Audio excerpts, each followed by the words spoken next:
আর কত, জাস্ট আর কতদিন আমাদের এসব দেখতে হবে? আবার আজকের ঘটনা কোথাকার?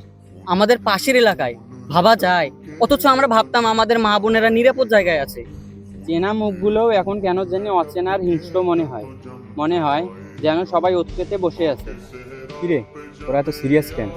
দেশের যা পরিস্থিতি, এখন তো এসব প্রতিদিনের ব্যাপার হয়ে গেছে। জাজমেন্ট না হওয়া পর্যন্ত একটু চিল্লাচিল্লি হবে, তারপর দেখবি সবাই ভুলে যাবে। বাদ দে। বাদ দেবো মানে? তুই এটা নর্মাল ভাবছিস কিভাবে?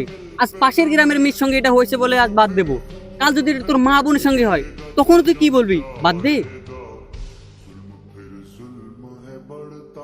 তুই ভুল বলিসনি জুবাইর। এই যে আমরা বলি বাদ দে, আমাদের কি, এসব বলে এড়িয়ে যাই, এটাই অপরাধীদের সাহস বাড়িয়ে দেয়। সুষ্ঠু বিচার তো হয়ই না, উল্টো ভুক্তভোগী মেয়েটা আর তার পরিবারকে এই সমাজ দোষ দিতে শুরু করে দেয়। সবচেয়ে বড় কষ্টটা কোথায় লাগে জানিস? যখন দেখি একটা অন্যায়ের পর বিচারের বদলে আলোচনা হয়। মেয়েটা রাতে কেন বের হয়েছিল, মেয়েটার গায়ে কেমন পোশাক ছিল।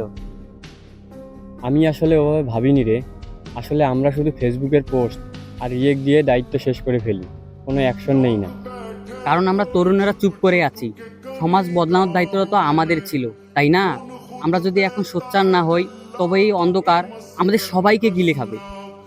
আর কোনো চুপ থাকা নয়, অন্যায়কে নর্মাল হতে দেয়া যাবে না। নিজের ঘর থেকে এবং নিজের এলাকা থেকে প্রতিবাদ শুরু করতে হবে, অপরাধীদের বয়কট করতে হবে। আমাদের মা বোনদের জন্য একটা নিরাপদ পৃথিবী আমাদেরকেই করতে হবে।